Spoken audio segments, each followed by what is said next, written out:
Bismillahirrahmanirrahim. Assalamualaikum warahmatullahi wabarakatuh. Alhamdulillah, salatu wassalamu ala rasulillah wa ala alihi wa sahbihi wa man walah, amma ba'd.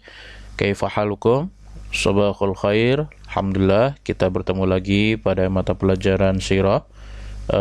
Insyaallah ta'ala kita akan melanjutkan pembahasan tentang khalifah kedua kita, yaitu Umar ibn al-Khattab radhiyallahu ta'ala anhu. Kemarin kita sudah berhenti di keutamaan, yaitu berhenti di keutamaan yang keempat. Kemarin kita sudah bahas beberapa keutamaan Umar di dalam Islam. Yang pertama, Umar termasuk orang yang dijamin masuk surga, ya. Jadi dari 10 orang tersebut termasuk Umar adalah orang yang dijamin masuk surga radhiyallahu taala anhum. Yang kedua, menambah kemuliaan dan kekuatan Islam. Bagaimana ketika kaum muslimin tahu bahwa Umar telah masuk Islam, betapa kuatnya Islam pada waktu itu ketika dilecehkan dan dihina. Ketika Umar masuk Islam, menambah kekuatan dan kemuliaan orang kaum muslimin. Yang ketiga, orang yang disebutkan syahid oleh Rasulullah. Kemarin hadisnya seperti apa? Ketika Uhud sedang dinaiki oleh 4 orang, yaitu Nabi Muhammad, Abu Bakar, Umar dan Utsman, bergetarlah gunung Uhud. Lalu Rasulullah SAW menghentakkan kakinya lalu berkata, "Uskun ya Uhud, tenanglah wahai Uhud, sesungguhnya di atasmu ada alaika nabiyyun, seorang nabi, wasiddiqun, dan seorang siddiq." As-siddiq siapa? As-siddiq Abu Bakar, lalu wasyahidan, dan 2 orang yang akan mati syahid padahal orangnya masih hidup, ya. Yang keempat, beberapa ide Umar sejalan dengan wahyu Allah Subhanahu wa taala. Maksudnya dengan beberapa pendapat dari Umar turunlah wahyu tersebut, ya. Jadi Umar itu termasuk cerdas dalam berpikir. Yang pertama ada Al-Baqarah 125, ketika menjadikan makom Ibrahim itu sebagai musola. Makom, ya, bukan kuburan, ya. Ingat, makom itu tempat berdiri Nabi Ibrahim alaihissalam. Nanti kalau kalian melihat di Ka'bah, di depan Ka'bah itu di Masjidil Haram ada satu bangunan seperti warnanya emas itu. Nah, itu makom Ibrahim, ditandakan dengan makom Ibrahim. Di situ tempat berdirinya Nabi Ibrahim ketika membangun Ka'bah. Yang kedua, An-Nur ayat 31 tentang menutup kerudung atau menutup rambut bagi wanita-wanita, atau waktu itu diturunkan untuk istri-istri Nabi Muhammad sallallahu alaihi wasallam. Yang ketiga ada tahrim. Ini tentang cerita,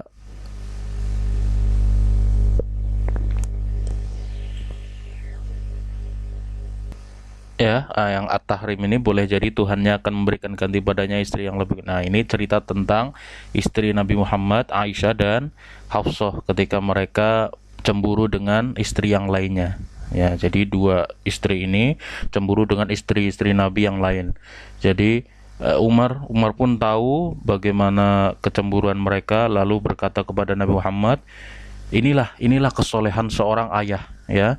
Kalau ayah zaman sekarang malah anaknya menantunya yang dimarahin, tapi solehnya menantu zaman dulu Umar, Nabi Muhammad dan mertua pada zaman dahulu, bukannya membela anaknya Hafsah, malah meminta kepada Nabi Muhammad karena tahu mereka cemburu dengan alasan yang tidak bagus.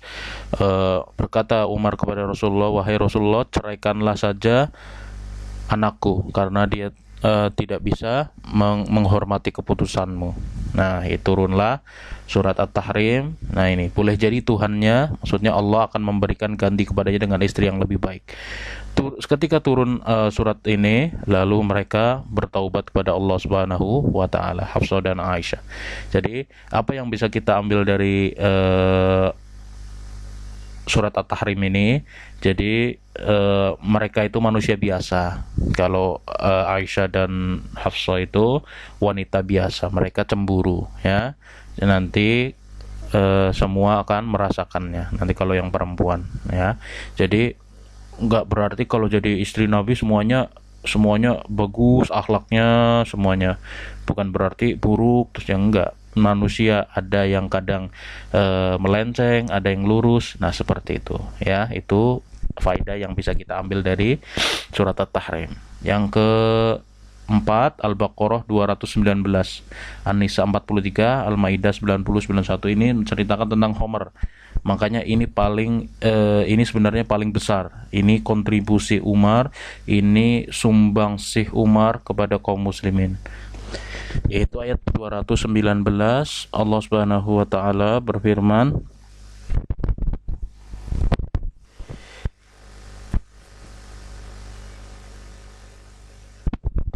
Allah Subhanahu wa taala berfirman, yas'alunaka 'anil khamri wal maisir. Mereka bertanya kepadamu wahai Muhammad tentang khamr, minuman keras, dan maisir, perjudian.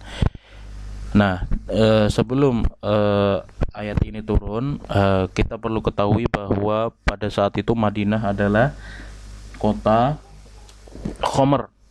Orang-orang masih pada suka meminum khamr. Ketika ayat ini turun, Allah menurunkan ayat, yaitu katakanlah wahai Muhammad kepada orang-orang yang bertanya ini tentang khamr dan perjudian, kul fihi ma itsmun kabiru wa manafi'u linnas. Sesungguhnya di dalam khamr dan maisir ini ada itsmun kabir, keburukan yang besar, keburukan, kejelekan yang besar. Allah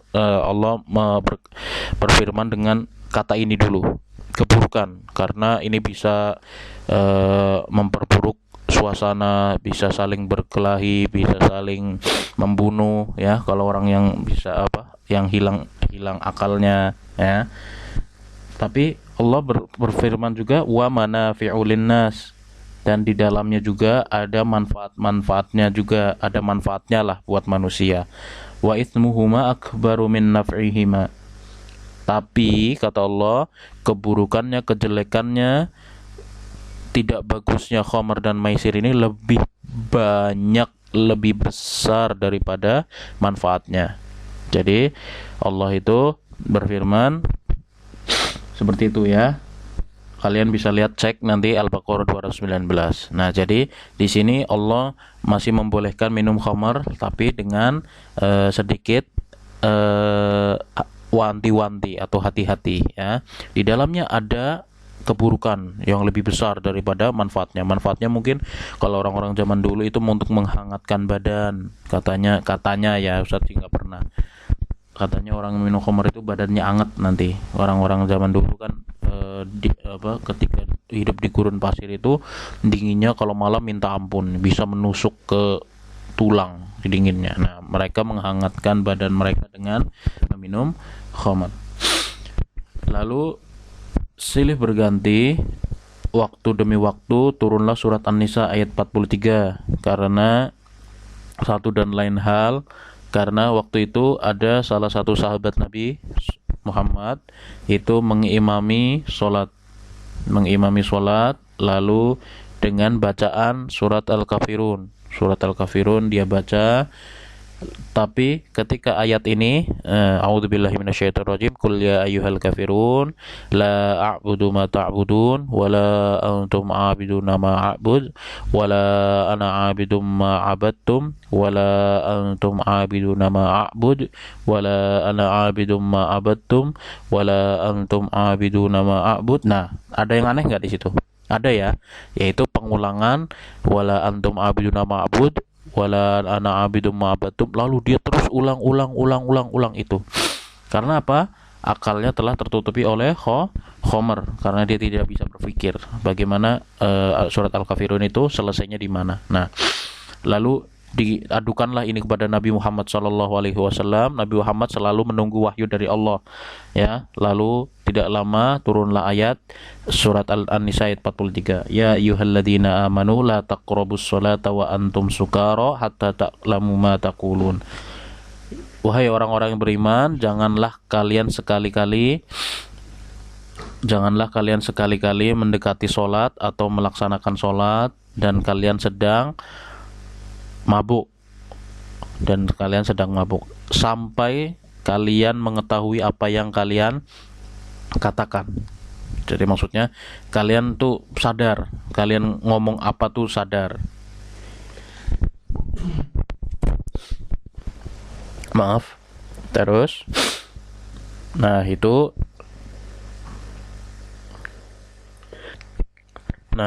adalah surat An-Nisa ayat 43. Lalu Al-Maidah ayat 90-91, Allah lambat laun waktu terus berganti, Allah akhirnya menetapkan ayat 90-91 Al-Maidah, ya ayyuhalladzina amanu innamal khamru wal maisiru wal ansabu wal azlamu rijsum min amali syaitan fajtanibuhu la'allakum tuflihun. Sesungguhnya wahai orang-orang yang beriman, sesungguhnya khamar, al-maisir, ansab, wal azlam itu rijsun. Rijsun itu tipu daya min amali syaitan. Sesungguhnya itu adalah amalan syaitan. Fajtanibuhu la'allakum tuflihun. Maka hindarilah, maka tinggalkanlah la'allakum tuflihun. Semoga kalian menjadi orang-orang yang beruntung.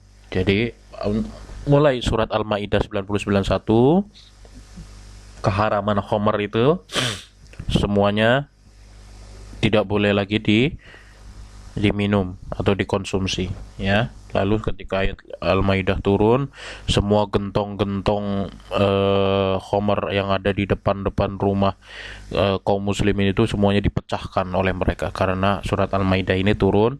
Lalu waktu itu saking banyaknya gentong-gentong, kalian tahu gentong ya? Gentong itu tempat wadah tapi ini isinya khamar. Nah, itu saking banyaknya gentong-gentongnya dipecahkan, Madinah waktu itu banjir khamar. Jadi banjir khamar. Jalan-jalannya itu dipenuhi dengan khamar yang mengalir. Nah, kenapa Ustadz masukkan ini di keutamaan Umar? Nah, ini termasuk ide Umar.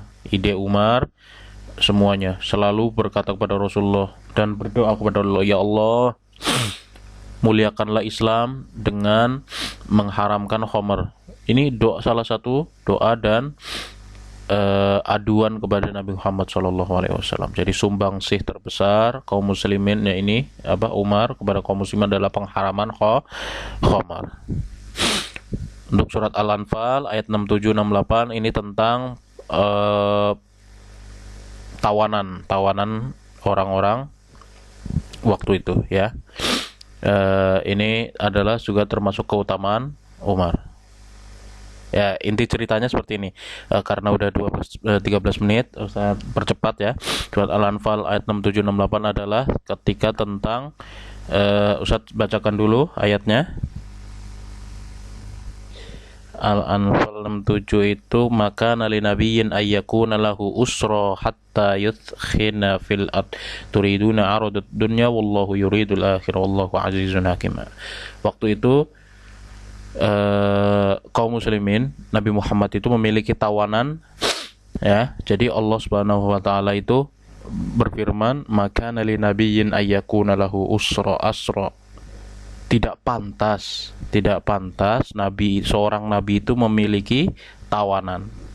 Jadi Nabi Muhammad itu tidak boleh memiliki tawanan. Tawanan loh, bukan budak loh. Kalau budak tuh beda lagi. Kalau budak itu dia seperti pembantu, boleh. Tapi tawanan itu ketika dia berperang, lalu ada orang-orang yang terkalahkan itu ditawan. Ya, ditawan itu mereka boleh nanti ditebus oleh keluarga yang di sana. Contoh kaum muslimin berperang dengan contohnya orang kafir. Nah, orang kafir ini kalah, orang kafirnya itu ditawan, disita lah kalau bahasa kita. Nah, itu tidak nanti boleh itu sebagai harta rampasan perang. Harta rampasan perangnya bagaimana? Boleh nanti kan orang-orang kafir itu melihat keluarganya, keluarga saya ada yang ditawan, saya akan menebus dengan uang. Nah, uang itu boleh nanti jadi rampasan perang. Nah, Umar berpendapat tidak boleh bagaimana nih tawanan Nabi Muhammad? Bagaimana nih? Nah, kata Abu Bakar, tidak apa-apa. sudah tidak apa-apa. Nah, ini sebelum turun ayat ini loh ya, sebelum turun ayat Al-Anfal. Kata Umar, bunuh saja tawanan tersebut. Nah, terdengarnya kasar kan, ya, tapi ini adalah sejalan dengan firman Allah. Lalu turunlah surat Al-Anfal 67 68. Jadi 68 itu, laula kitabun minallahi sabaqa lamassakum fima akhadtum adzabun azim. Nah, hampir saja ketika itu Nabi Muhammad lebih condong ke Abu Bakar, yaitu untuk menjual